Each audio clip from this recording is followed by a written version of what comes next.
Welcome to the House of Truth. Last week we looked at the identity of Paul.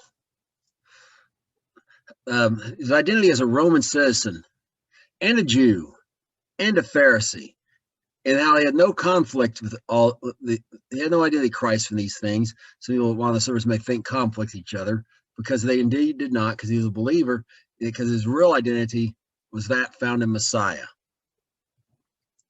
And that makes everything else fit together.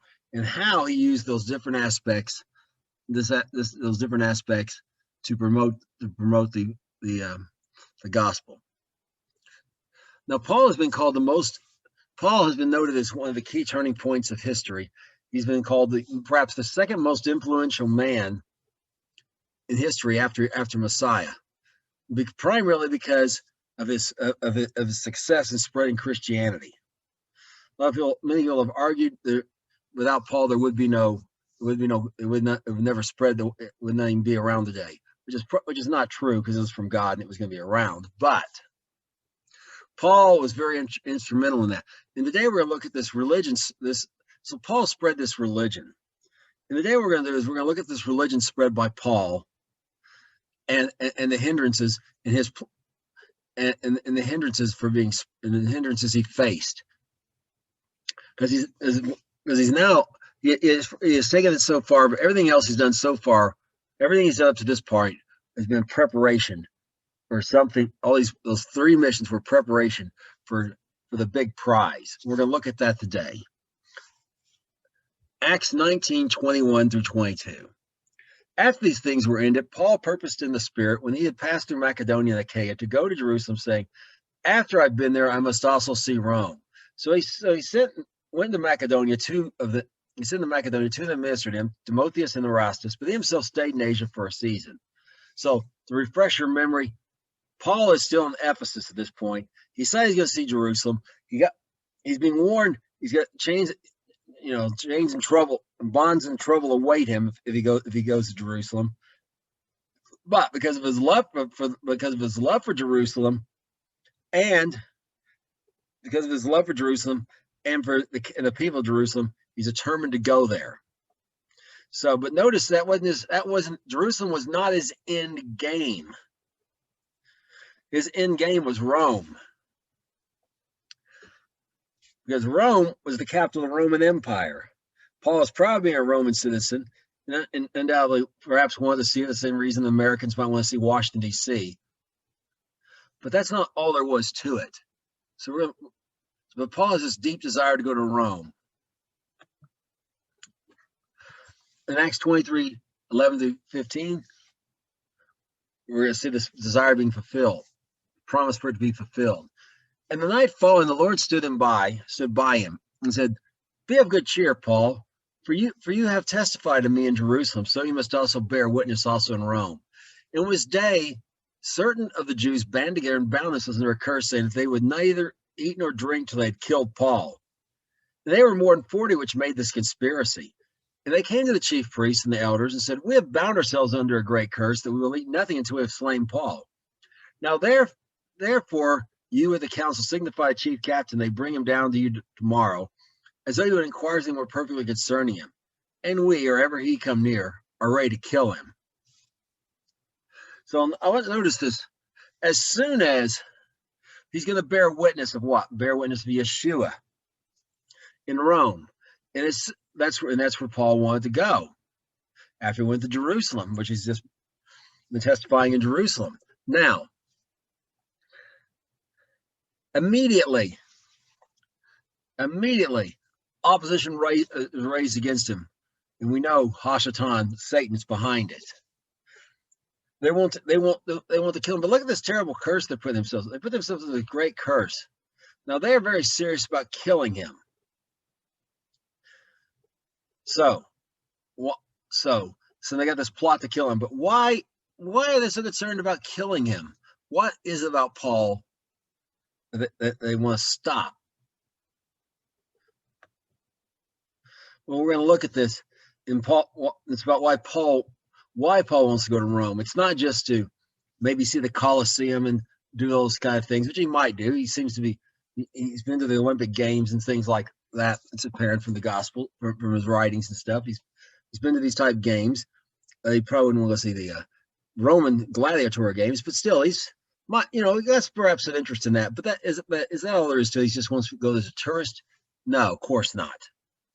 Romans 1:10-15. Make a request by any means and length to have a prosperous journey by the will of God to come unto you. For I see you that I may impart to you some spiritual gift to the end that you may be established. That is, I may be comforted together with you by the mutual faith both of you and me.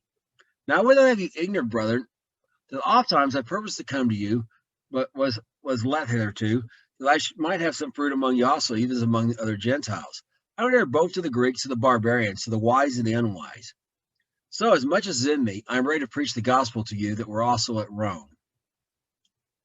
Okay, so the whole reason he wants to go to Rome is to spread is to preach the gospel.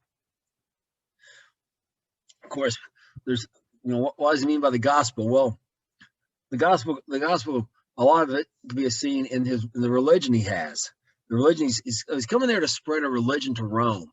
And why Rome? Was the capital of the Roman Empire, right? If he can get to the capital of the Roman Empire, people from all over the world outside the Roman Empire come there for business and different things. It's a mechanism for it to spread all over the Roman Empire and beyond. People come there from Rome for business or whatever the reason is. They come there unsaved. They leave saved and take it back with them. I mean, this is the big prize in the Roman Empire. He started off in the back, in sort of the hinterland with Galatian stuff. He moved forward to Corinth, in Ephesus, some of the largest cities in the Roman Empire, over in the eastern part. But now he's going for the big prize, to bring this religion people call Christianity. And we're going to examine. We're going to see what. So we're going to see how God Yahuwah helps him accomplish this. In Acts 23:16-20, when Paul's sister heard they're lying in wait, he went into the castle and told Paul. Then Paul called one of the centurions to him and said, "Bring this young man to the chief captain, for he has a certain thing to tell him." So he took him and brought him to the chief captain and said, "Paul, the prisoner, called me unto him and prayed to me to bring this young man to you, who has something to say to you."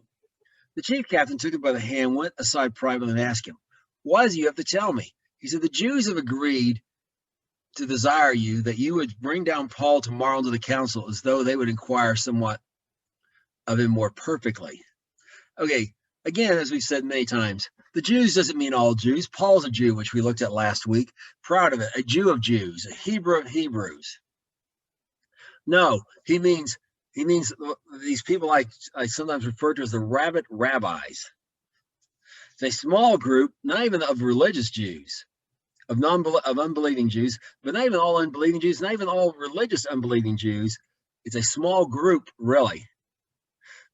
And this small group wants to kill Paul because they don't want him spreading this. They don't want him spreading this religion. Let's take a look at this. The next phase here. And see how God continues to deliver Paul here, to bring about his will.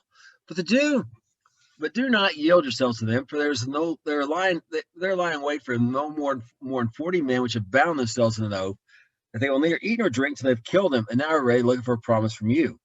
And so the chief captain let the young man depart and charged him. See, you tell no man that you have showed these things to me. They called the centurion, saying, "Make ready 200 soldiers to go to Caesarea, horsemen 10 score, 10, and spearmen 200 at the third hour of the night.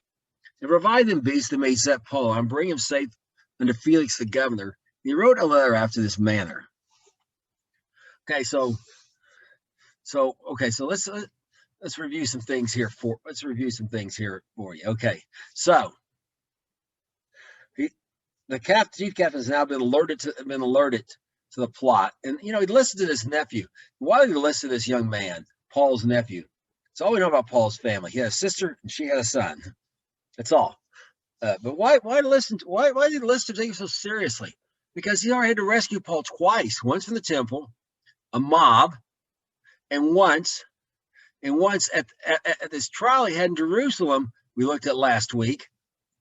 But when the Pharisees sided with him, and the Sadducees, they were apparently pulling on Paul, and he's considered to be pulled apart. So he said to rescue him twice. He's taking this thing very seriously. He suspects they're up to no good. So he's just going to be careful. And he's going to send him down to Felix, the governor. Okay, now we're going to look at the letter he wrote. Acts 23, 26 through 30. Claudius Lysias, unto the most excellent governor Felix, sending greeting. This man, taking the Jews, should have been killed in him. Then I came in an army and rescued him, having understood that he was a Roman. And I would have known the cause where they accused him. I brought him forth to their council. I perceived to be accusations of questions their law, but have nothing laid of his charge worthy of death or bonds. It was told me the Jews laid in wait for me. I went straightway to thee and gave commandment to his accusers, save for you what they had against him. Farewell. Okay. Now, first thing we need to bring out, again, when it says the Jews, he had mean all Jews, just the select group of as we call them, I like to call them, the rabid rabbis, and maybe their close followers.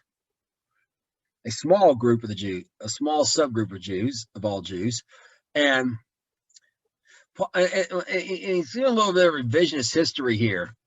He didn't understand he was a Roman until after he rescued. In fact, he thought he was an Egyptian that was stirring up trouble, and actually arrested him, bound him, and was getting ready to flog him, get information out of him, when Paul brought up that he was a Roman. So he's trying to write this letter not necessarily in historically accurate order, but so he'll be in the best light possible. Because he's a little concerned because he can lose his citizenship and maybe his life over the way he handled things, even though he's in ignorance, just depended on who he went before. So he'd rather just avoid the whole possible court-martial thing. Okay, so notice what the questions are about. Their law. What law? The Torah. The Jewish law, the Torah.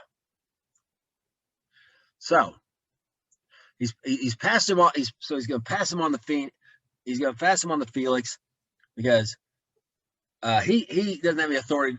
He doesn't have any authority to run a trial, and he already sent him to the Sanhedrin, the Jewish council, for a trial. Who found Paul innocent because they couldn't convict him without the Pharisees. It was kind of split, and they had to have a majority vote and whatever. They couldn't convict him without the Pharisees' agreement. Now, all the Pharisees went solidly on Paul's side, which apparently they did. So now he's going to put him in the Roman court. Acts 23, 31 through 35. And then the soldiers commanded to them, took Paul and brought him by night to Antipatris. On the morning, they left the horsemen to go with him and returned to the castle, who, when they came to Caesarea and delivered the epistle, the governor presented Paul also before him. When the governor was ready to read the letter, he asked what province he was. He understood he was of Cilicia. He said, I will hear you. And he said, when your accusers also come. They commanded to be kept in Herod's judgment call. Okay. Now we saw that on the third hour, which is 9 p.m. our time. They were sent out. Paul was sent out with a bodyguard of 470 people. So, and he was himself placed on a horse, so he could escape quickly with a horseman. Now they've let everyone go with the horseman. Now all this is assured that these 40 plus men are not attack. If they do attack, it's going to be disastrous for them. They're not going to be able to get to Paul. They're going out of their way to protect this Roman citizen. So they present. So Paul. Well, the reason why the government wants to know what province Paul is from, and why it matters is from Cilicia, is because the Romans basically had 3 or 4 types of as the United States, we kind of say political entities inside of them. And one of them was, which we'll talk about a little bit later, a client kingdom. One of them was, but and another one was, there were also some special types, but then the main one was provinces, and there was imperial province and senatorial province. Now, senatorial province, in the senatorial province, you had to go back. You're in the jurisdiction of them from that province. They got to send you back there for trial. But imperial province, they're not going to send everyone who possibly, comes to that jurisdiction to Rome. So they're just going to have a trial right where they're at. So Cilicia is one of these imperial provinces. So he says so therefore he's willing to hear him. And he keeps him in Herod's judgment hall, which is this big. It's not like a little county courthouse. Okay, it's this huge building where the place of the judgment's at, but it's also a fortress around it and everything else. It's fairly large, and the reason and so it's quite large, and of course that protects Paul. So these 40 men are not going to be able to get to him as long as he's in Herod's judgment hall. So the Father's been protecting Paul. Acts 24:1-4. After 5 days, Ananias the high priest ascended with the elders, and a certain orator named Tertullus informed the governor against Paul. And when he called forth, Tertullus began to accuse him, saying, seeing by you we enjoy great quietness, and that by worthy deeds are done in this nation of thy province, we always accept it, and in all places, most noble Felix, with all thankfulness. Notwithstanding, then, be not more further tedious in you, I pray you that you would hear us of our clemency with a few words. Okay, this orator, they basically hired someone to be a prosecuting attorney against Paul. But I want you to notice who's there. The high priest and the elders. The elders doesn't just mean they got every elderly man out of Jerusalem. It's referring to the elders who are heads of different parts of Jews. Generally speaking, they're rich, they're aristocratic, and the high priest and the priests, and so they're all from the Sadducees. Notice they didn't bring any Pharisees with them this time, because the Pharisees have already cleared Paul. So So we're going to look. So there we go. So they brought this guy to prosecute Paul. Now we're going to continue on looking at his accusations against Paul, his case against Paul. Acts 24:5-9. For we have found this man, a pestilent fellow, and a mover sedition among all the Jews throughout the world. They're ringleader of the sect of the Nazarene, who has gone about to profane the temple, whom we took and would have judged according to our law. But the chief captain Lysias came upon us with great violence, took him away out of our hands, and commanding his accuser to come to us by examining whom thou yourself may take knowledge of all these things, wherefore we accuse him. And the Jews also accented that those things were so. Again, not all the Jews, a small sect of the Sadducees, the political enemies of the Pharisees who have sided with Paul.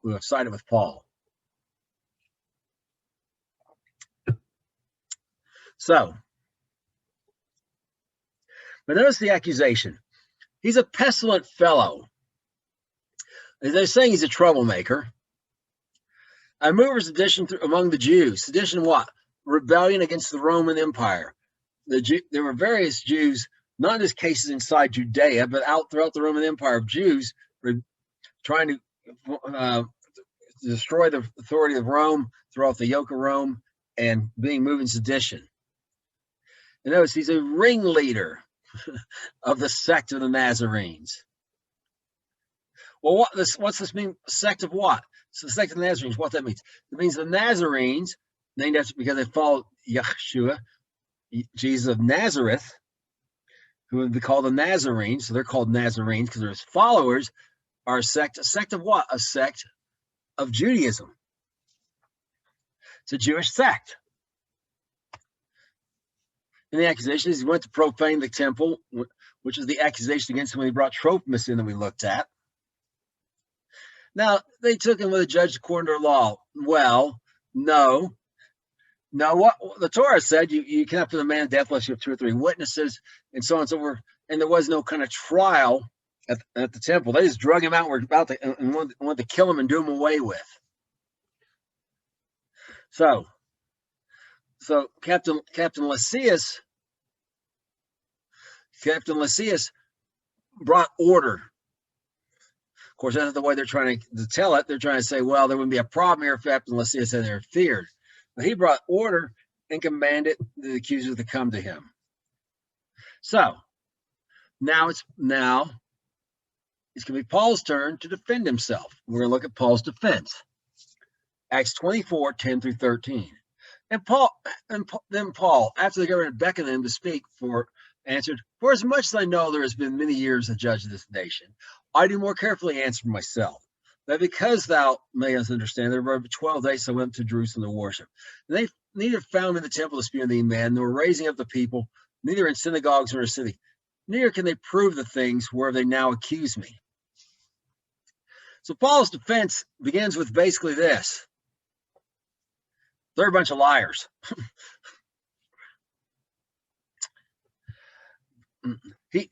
The governor's been there a long time over this nation. He's been governor over Judea for a long while.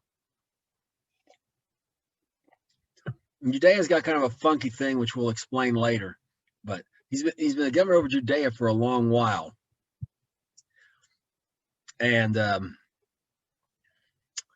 so it's only been 12 days. It's only been 12 days. It hadn't been this isn't a long time back. And they didn't find him. He wasn't disputing with anyone. He wasn't raising up the people in rebellion. Not only not in the temple, not in the synagogues of the city. And they have no proof of these accusations. That's the first part of his defense. And notice he's in the temple again to worship.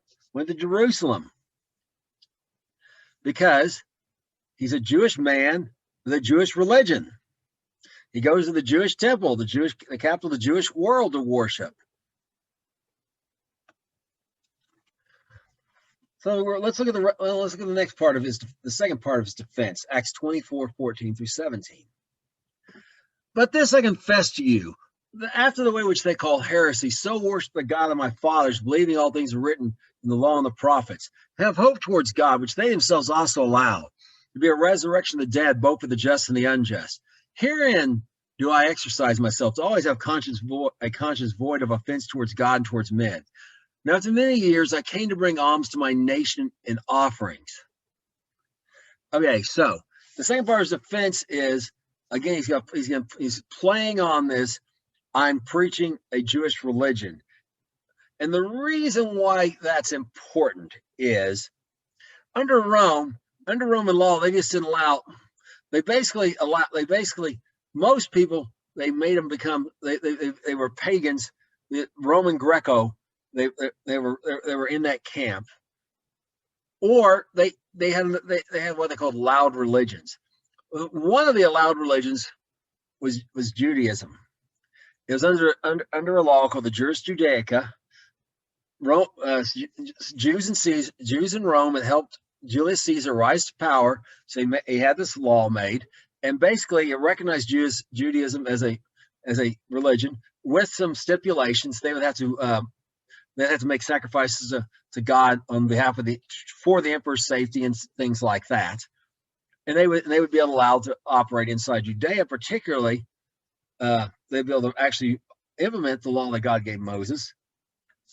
That's like the stoning of Stephen. Okay, they had a trial and they stoned him. They'd be exempt from certain things everywhere.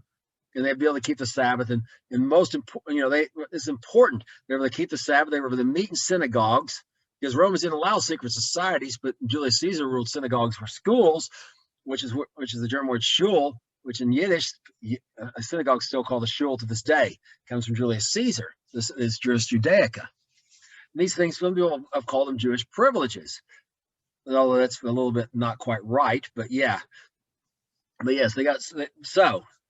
Paul's emphasizing He's operating as a sect of an allowed religion. And what's this allowed religion based on? He's worshiping the God of the Father, Yahuwah, Yahweh, however you prefer to say it. The God of Abraham, Isaac, and Jacob. The God as descendants of his ancestors in the wilderness, and so on and so forth. And it's based on what? This religion Paul's preaching is based on the law and the prophets, the Tanakh, what people call the Old Testament. I like to call it the original covenant. So it's hope towards God, towards Yahuwah, again, the God of the Jews. Okay, that they allow the resurrection of the dead, both the just and the unjust. Well, who did that? No, the Sadducees don't believe in the resurrection, but the Pharisees do. And why? Because the book of Daniel said to be a resurrection of both the just and the unjust. So therefore, he said he's conference. And notice he came many years to bring alms to his nation and offerings. Now, my nation, he's in my ethnic group, particularly, he identifies as the Jewish people, which we talked about before, and offerings. But what are these alms? These alms are money collected for the poor. Well, where did Paul get them? Well, the holidays Paul taught the Gentiles that taught the congregations, including the Gentile believers, were the holidays of the Torah. And among those, there were three of them that acquired the term first Sabbaths, which were first fruits, Passover, and tabernacles. When the 3 times a year, when the men were required to come before God in the temple, if you're in the land, you're supposed to come before God and not show up empty-handed. And the offering is to help the poor, among other things. So Paul's been collecting that. This religion that Paul's trying to spread, he's teaching the Gentiles to observe these same holidays.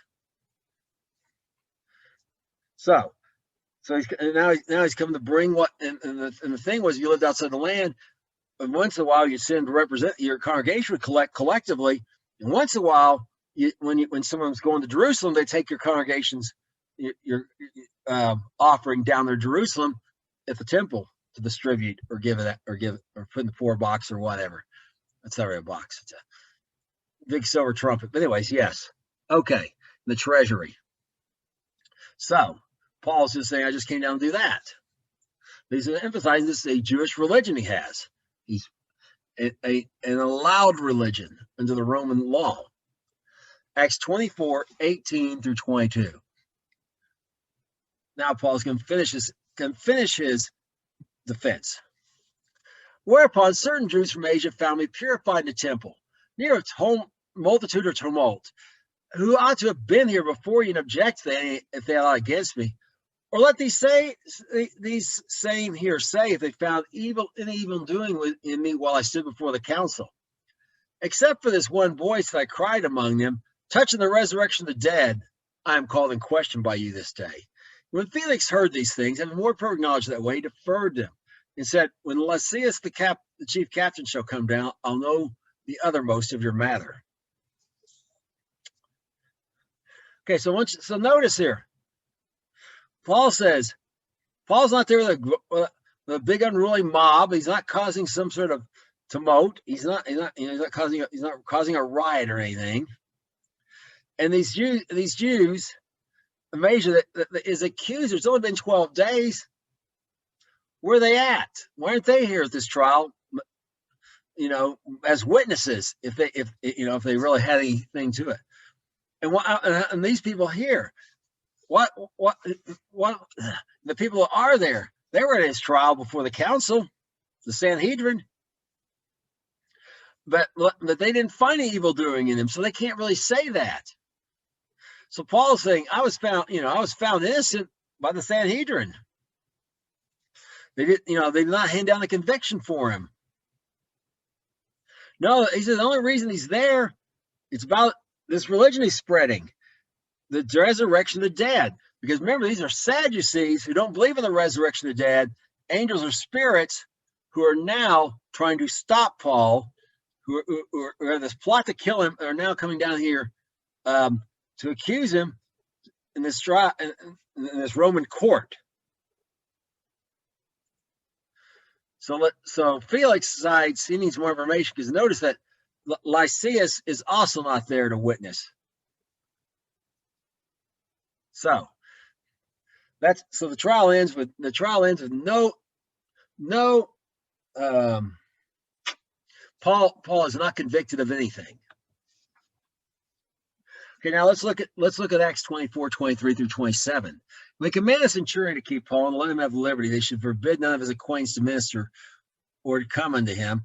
After certain days, Felix came with his wife Drusilla, which was a Jewish, and he sent for Paul and heard him concerning the faith in Messiah. As he reasoned righteousness, temperance, and judgment to come, Felix trembled and answered, Go your way for this time. When I have a convenient season, I will call you.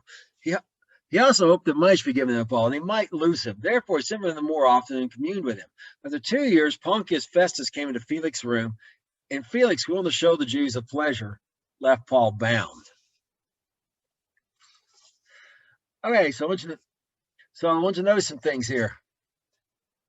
Felix, again, Paul is now able to spread the religion, to spread this religion inside Judea. He's at liberty. He can walk around.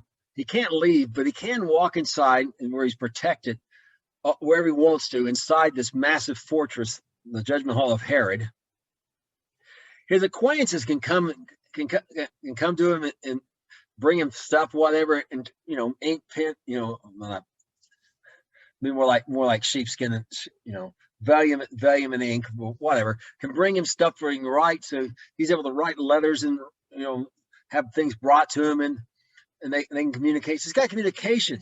So if this is a prison movie, he'd be like God fathering from the inside here. Okay, he's able to continue to spread the religion that he's been preaching, and from inside the safety of this prison or this compound, this fortress.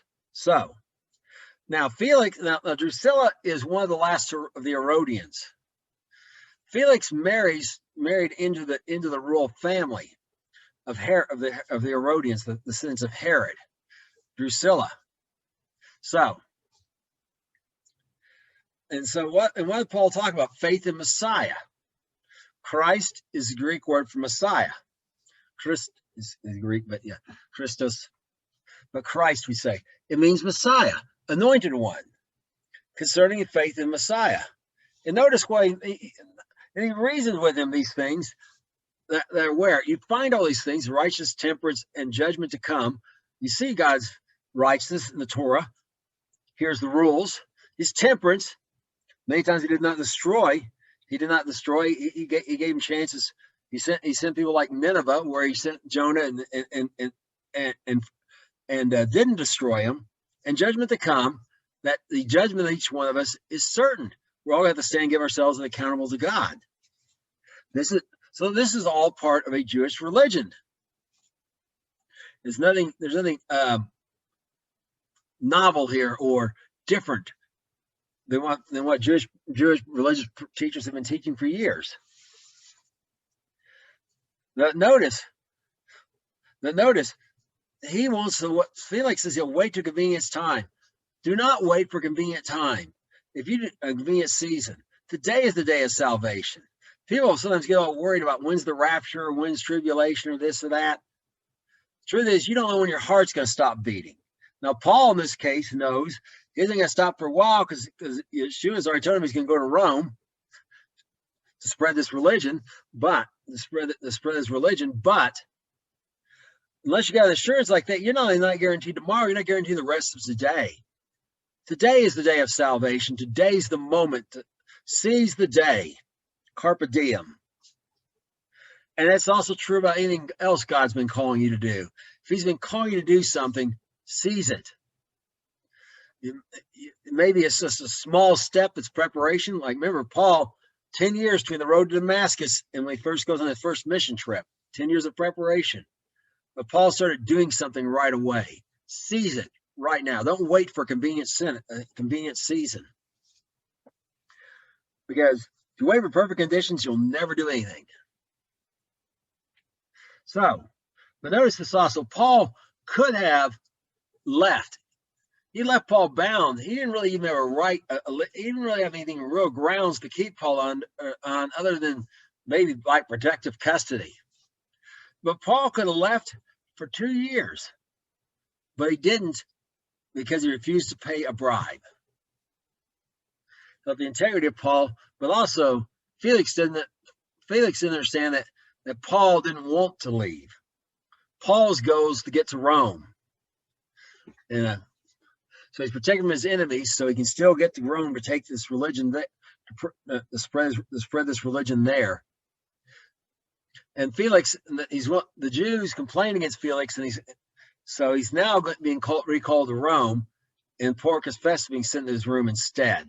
So Felix won't be on their good side, so that's why he leaves Paul bound, even though there's really no legal grounds for Paul continuing to be bound. Paul is just allowed to continue.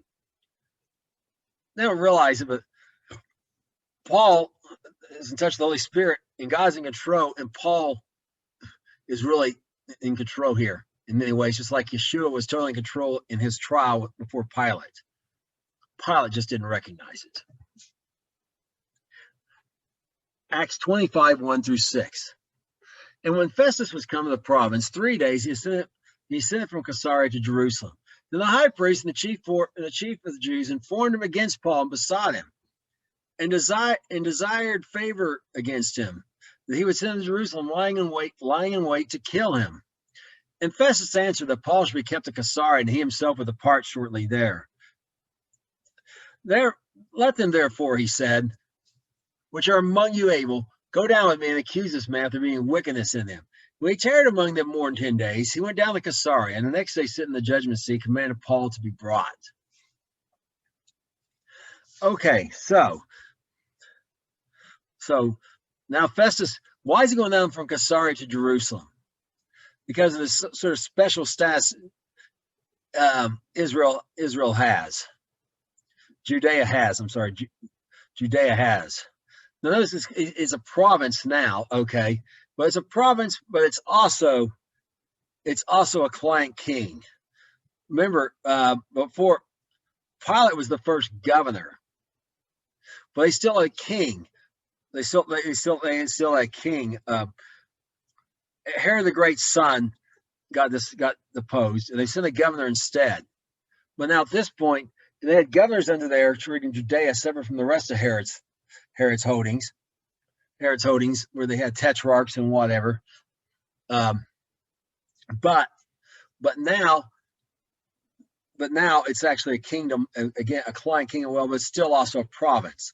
And so what they have is they have the administrative capital, effectively the Roman capital of Jerusalem, of Judea, at Caesarea, the administrative center. They have the de facto capital of Judea, where the Jews are going to go do the settle things in Jerusalem, and they also have to watch them because it's prone to riots and these kind of things. So now he's got to go up. So now he's got to go. He recognizes the political realities. So he wants the high priest and these people on his side. So when he gets there, they accuse him again. Notice who these are: chief of the Jews. Again, this aristocracy, the high priest. No sign of the Pharisees at all, who acquitted Paul 2 years ago. He said, let's not fight against God. These are Sadducees again. And what do they want? They want favor from Festus to send Paul to Jerusalem. So what? They still got this plot to kill him, ambush him and kill him when he's out on the road, then transport. But Festus has apparently been briefed, and he tells him nothing doing. You're coming to me. So the trial is, you're gonna have another trial in the Roman court with the same accusers before. So let's take a look. Let's take a look and see what happens. Acts 25, 7 through 11. And when he has come down, the Jews came down from Jerusalem, stood round about, laid many and grievous complaints against Paul, which they could not prove. Then he answered for himself, neither against the law of the Jews, neither against the temple, nor yet against Caesar have I offended anything at all. And Festus, willing to do the Jews a pleasure, answered Paul, said, will you go to Jerusalem, be judged of these things before me? Then Paul said, I stand at Caesar's judgment seat, where I ought to be judged. To the Jews I have done no wrong, as you well know. If I be an offender and have committed anything worthy of death, I refuse not to die. But none of these things where they accuse me, no man may deliver me unto them. I appeal unto Caesar. Okay, so notice, you know against the law of what? The law of the Jews. This is a Jewish religion. He's talking about the Torah there. Against the temple. The temple, the place that the Jews went to worship God. Nor against Caesar. He's a Roman. He hasn't broken any Roman law. He's been preaching a sect of an allowed religion.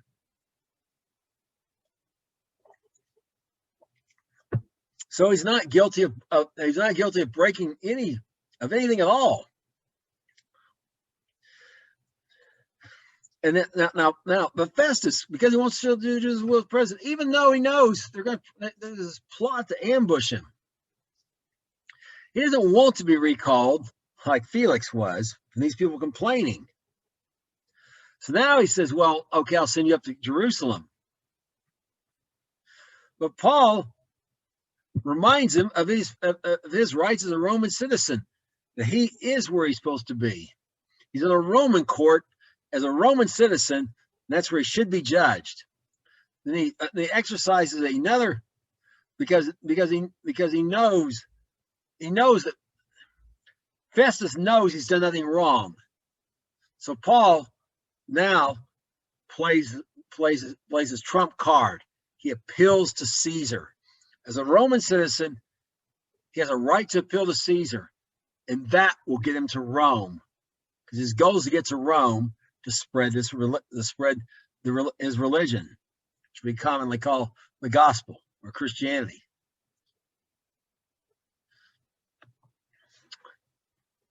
Acts 25, 12 through 16. Then Festus, when he conferred with the council, answered, have you appealed unto Caesar? And to Caesar you shall go. Then after certain days, Agrippa and Bernice came into Caesarea to salute Festus. When they had been there many days, Festus declared Paul's cause to the king, saying, there was a certain man left in bonds by Felix, about whom, while I was at Jerusalem, the chief priests and the elders of the Jews informed me, desiring to have a judgment against him. To whom I answered, it is not the matter of the Romans delivering man to die before that which he is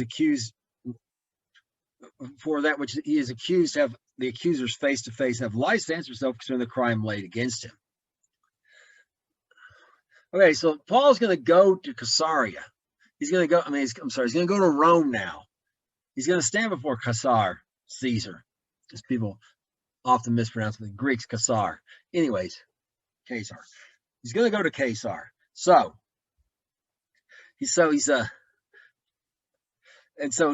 going there. Then King of what? King of Judea, and as well as other. In fact, he may have a slightly at one point during his time a slightly larger territory, possibly than even Herod the Great. He's the last of the Herodians.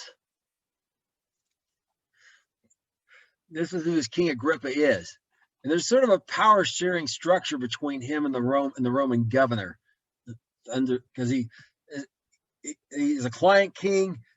He's gotten the tetrarchs, the tetrarchs of Philip in Yeshua's day. He's in control of that. The tetrarch of his brother. He's got control of that also. Of Antipas, he has control of that also, and he has a few little other territories outside of those, plus Judea. But so there's kind of this power sharing thing here with him. He's part of certain things he can do, certain things the Romans can do. Just kind of like the president and the Congress can do certain things, but they can't necessarily, there's some areas that overlap and some other areas exclusively. So he couldn't really run this trial per se at this time, or Mayor absolutely could have, but they didn't bring him in. So, because notice he wasn't in Caesarea to now. So, but Felix says that Felix is telling him what's transpired with why he has this man left in bonds. Acts 24, 25 through 17 through 21. And wherefore when they are come hither without delay, and tomorrow I sound the judge, he commanded him the man to be brought forth. Against whom, when the accusers stood up, they brought me none accusations against such things, I suppose. But certain questions against him with their own superstition of one Jesus who was dead, whom Paul affirmed to be alive. And because I doubt such matter questions, I asked him to go to Jerusalem and be judged of these matters.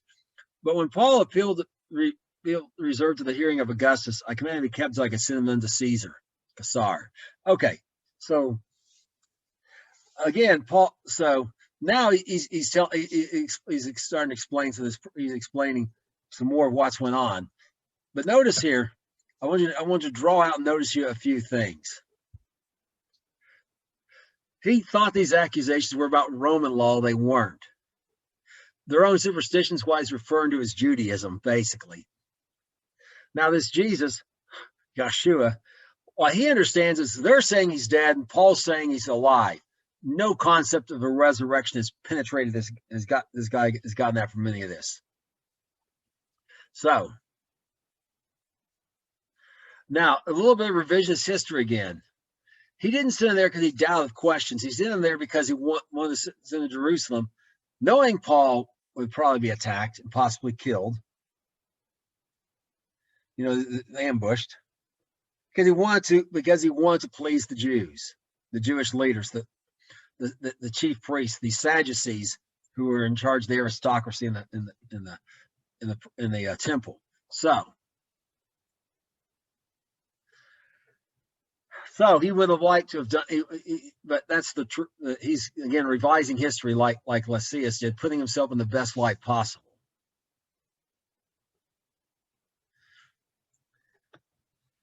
Okay, so he's now told his problem to Agrippa. Now Agrippa's, because his problem is he didn't have anything he hasn't been kept there. Well, Agrippa wants to hear him himself at this point. And then Agrippa said to Festus, I would also hear the man myself. Tomorrow, he said, you shall hear him. And on the morrow, when Agrippa was come and Bernice with great pomp and entered the palace of the hearing, with chief captains and principal men of the city, at Festus' command, Paul was brought forth. And Festus said, King Agrippa and all the men which are present for us, you see this man about whom the multitude of Jews have dealt with me, both at Jerusalem and here, crying that he ought not to live any longer. And when I found that he had committed nothing worthy of death, but he himself appealed to Caesar, I have determined to send him. Of whom I have no uncertainty in the rights of my Lord, where I brought him forth for you, especially you, King Agrippa, as an examination might have somewhat to write. So now he's getting down to this. He's explaining this because now he's explained. They'll have to explain to Agrippa this problem he has. He's sending him to Caesar for appeal, but he's not been charged any crimes. And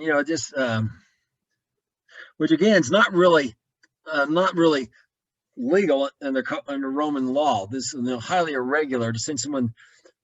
It'd be like in America sending someone to the appeal court, but they have no crimes to be appealed of, or any. They have no judgment against them to be appealed. So he's sitting there. That's what he wants Agrippa to solve for him here, to help him understand, so he knows what to write to the Caesar. Now notice that the people in Bernice, when they came, was great pomp. Okay, the reason why they probably came down to Caesarea, they were way off. They were off somewhere else, maybe perhaps Jerusalem. Was they had a residence there and they had some others, but wherever they were at, they came down because they greet him because he's the new governor, basically. And there's all this music playing and whatever, a little parade just for them to come into this place of hearing. This place of hearing is like the courtroom inside this big fortress. So now we're going to look at Paul's. We're going to look at Agrippa's again examination of Paul. Almost a trial, but not quite. But still, again, he's in the Roman court. Let's take a look at this. Then Agrippa said to Paul, "You are permitted to speak yourself." Then Paul stretched forth the hand and answered for himself. "I think myself happy, King Agrippa, because I shall answer myself this day before you touching the things whereof I am accused of the Jews, especially because I know you to be an expert in all questions among the Jews. Wherefore I beseech you to hear me patiently. My manner of life from my youth, which was the first among my own nation at Jerusalem, know all the Jews, which knew me from the beginning, and they would testify that after the straitest sect of our religion, I lived a Pharisee." So, okay, Paul starts off with his explanation. Notice what he's doing here. Accused of the Jews, what Jews? Again, a small subset of the aristocrats,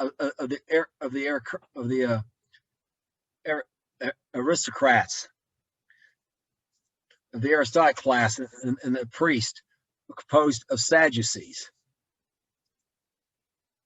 And notice, and King Agrippa's quite an expert. Well, why? He's in Jerusalem most of the time, and and the Herodians got this hyper Jewish thing going on. Because King Herod the Great, his father was actually an Edomite. They were forced converted into Judaism. And they keep marrying Jewish women, trying to up their Jew cred and so on and so forth. So King Agrippa, up his Jew cred, has become quite expert in everything about the customs and the questions among the Jews. He understands Jewish things. Now notice he's he stressed that he was at Jerusalem, the capital of the Jewish world. And his accusers know this. And those that knew him at the beginning, those who were back 30 years old, just 30 years back, this is 57 AD, and he came to the road to Damascus 34 AD. They know he lived as a Pharisee. Again, that strict, that straight sect with such the strictest rules that Josephus said there was only 6,000 his day. So they know he took his Jewish religion very seriously. So let's look at the next aspect of his explanation here to Agrippa. Now, Acts 26:6 through now. Acts 26:6 through 11. "And now I stand and judge for the hope of the promise of God made unto our fathers, under which promise our 12 tribes, instantly serving God day and night, hope to come. For which hope's sake, King Agrippa, I am accused of the Jews.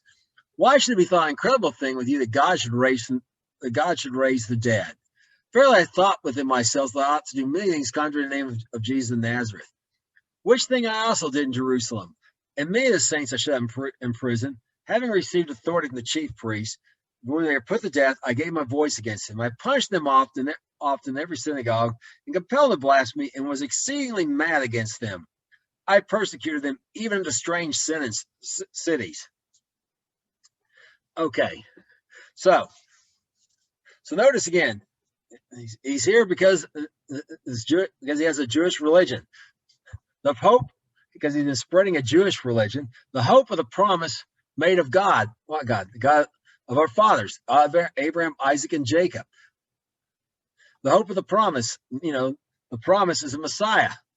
You saw the hope of that Messiah coming. That promise was made to the 12 tribes of Israel. He has been preaching a new religion called Christianity that Jews convert to. He's been preaching the religion, a Jewish religion that Gentiles are get grafted into.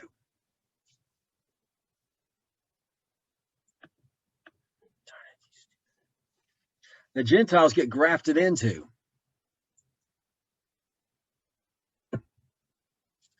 So So that's why that's the root of it. And notice, it's not an incredible thing that God raised the dead. Why? Because that's in the prophets. Psalms 22 talks about the Messiah dying, suffering, and being raised from the dead. Daniel, again, says that all will be raised, the just and the unjust. This is not, and there are examples. Elisha raised a boy from the dead. So the gods has raised people from the dead and promised to raise people from the dead, in particular raise the Messiah from the dead, are all part of a Jewish religion. A Jewish religion that was already believed before Yeshua ever came along. But notice that Paul had not been convinced, so he was zealous and took action. And even the point of persecuting Jewish people in strange cities, and what he means by that is, he might mean, in some cases, he might mean cities like Damascus outside of Jerusalem, but he had to get letters from the priests to do this. But inside Judea, in Galilee of the Gentiles, was called like it was packed full of Greek cities. Well, these Jewish people were perhaps in these Greek cities, perhaps they may have a synagogue there, or had a synagogue in the Greek city or whatever, or went there for perhaps the refuge.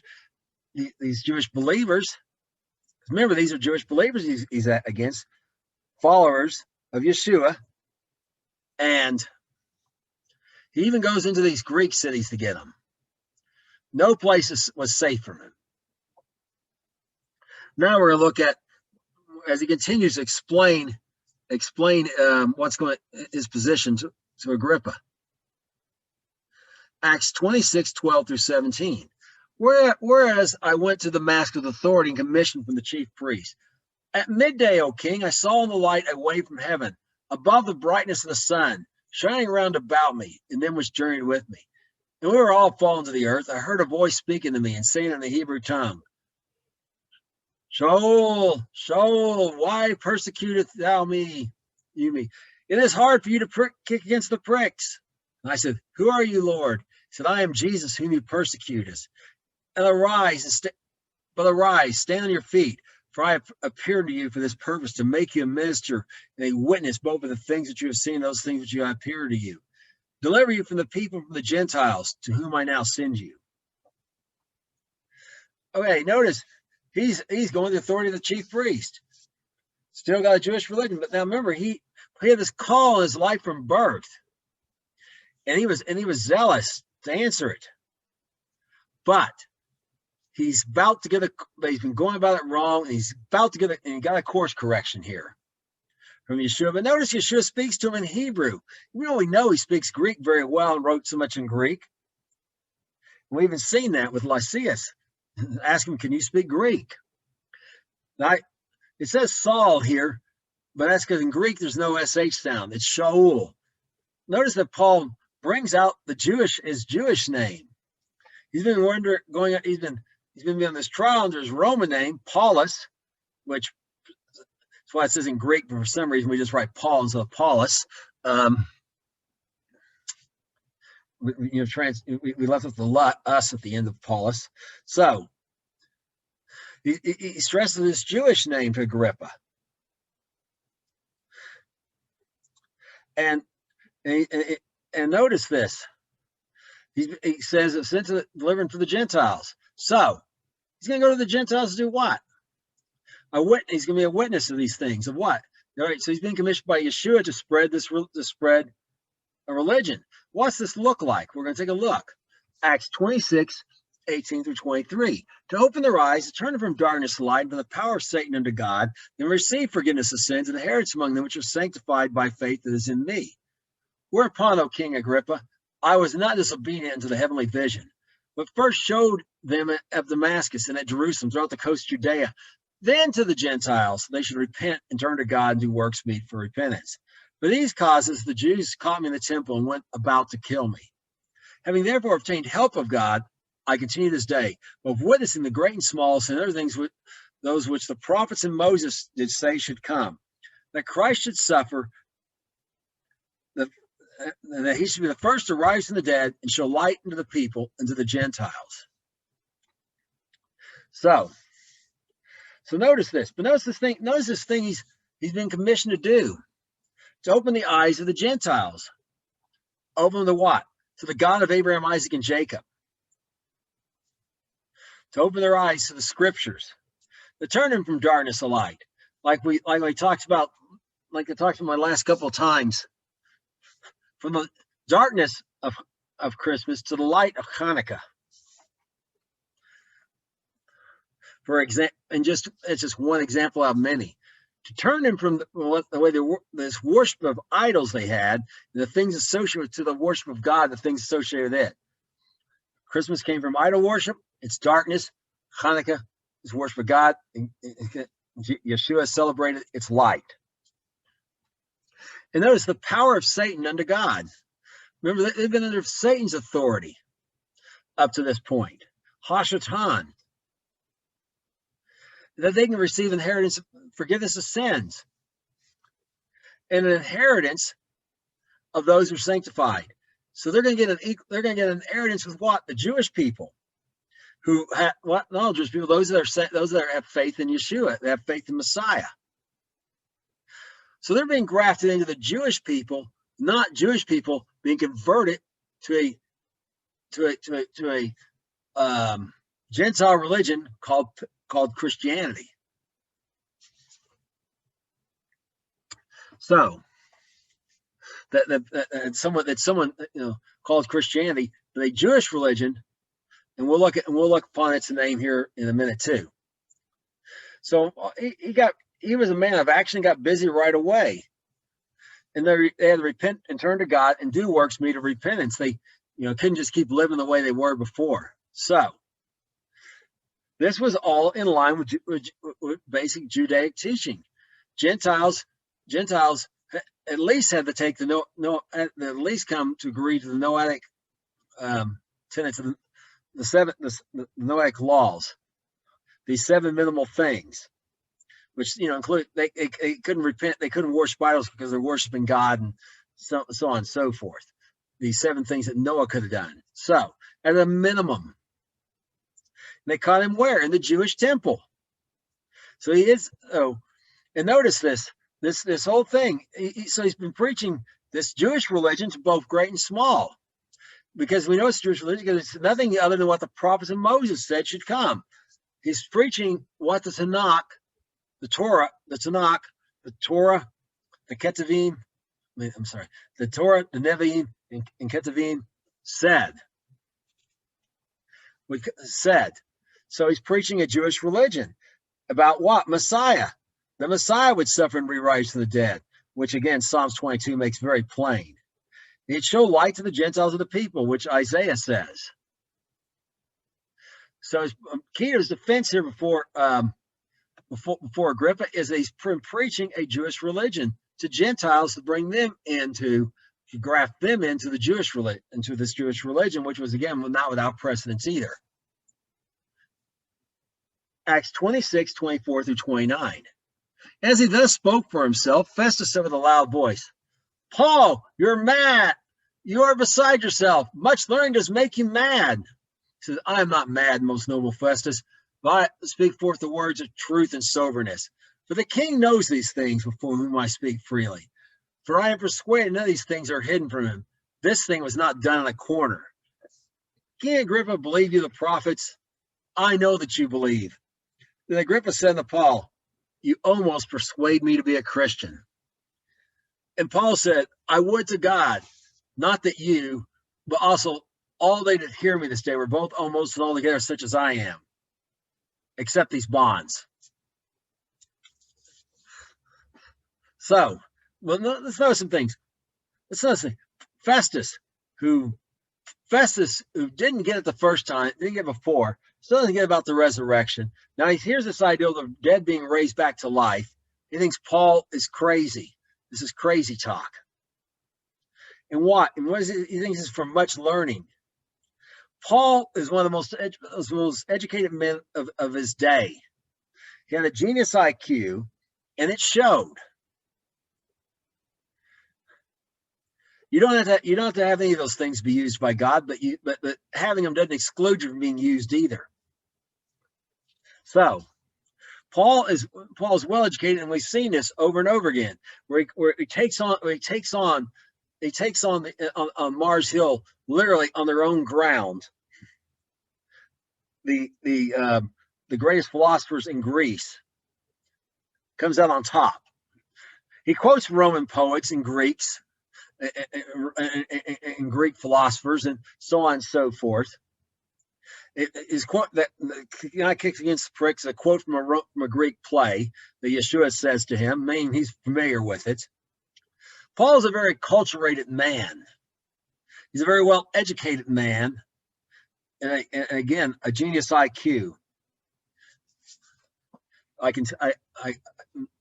So he's speaking words of truth and soberness. This is not crazy talk, Festus. This is the truth and soberness. Now the king knows these things. Now the resurrection of Yeshua shook the Roman world. And it shook Judea. Remember, after his resurrection, other people came up, according to Matthew, also rose from the dead, bearing witnesses to it. The king was there. Agrippa was there in Jerusalem. He knows these things occurred. And it's spoken of all over the Roman world that a man should rise from the dead. Well, that, you just didn't see that every day. Okay, so, and so on, and then shown himself. All these people are bearing witness, he's seen him. So this is not, so Paul knows this. Notice what Agrippa says about the religion of Paul, a Christian, which Paul says he wishes people were. So Christianity, biblical Christianity, is a Jewish religion. Paul's been making this case the whole time he's been preaching a Jewish religion, an allowed religion under the Juris Judaica. A biblical Christianity is a Jewish religion, which we looked at somewhat last week. Somewhat last week when we talked about Paul's identity in Christ. He's not preaching a different religion that's somehow not Jewish, that Jewish people have to convert to and lead Judaism. No, you see, it's a sect of Judaism. It's a sect. It's the correct sect. So it's the one in line with the scriptures. It's all in line with the scriptures. And the religion Paul's spreading is Christianity, but not Christianity of the false church of Rome, where you worship idols named Jesus and Mary, and this is a fact. A friend of mine, Commander Ramirez, we used to be in a scouting group together.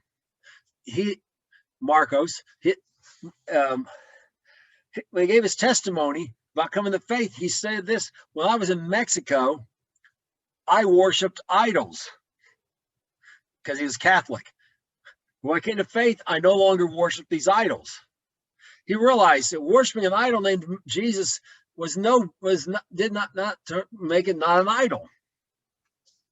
So the Christianity that the religion that Paul spread, the Christianity Paul spread, is not one based on idolatry. It has all these customs that come from idolatry, like Christmas and stuff.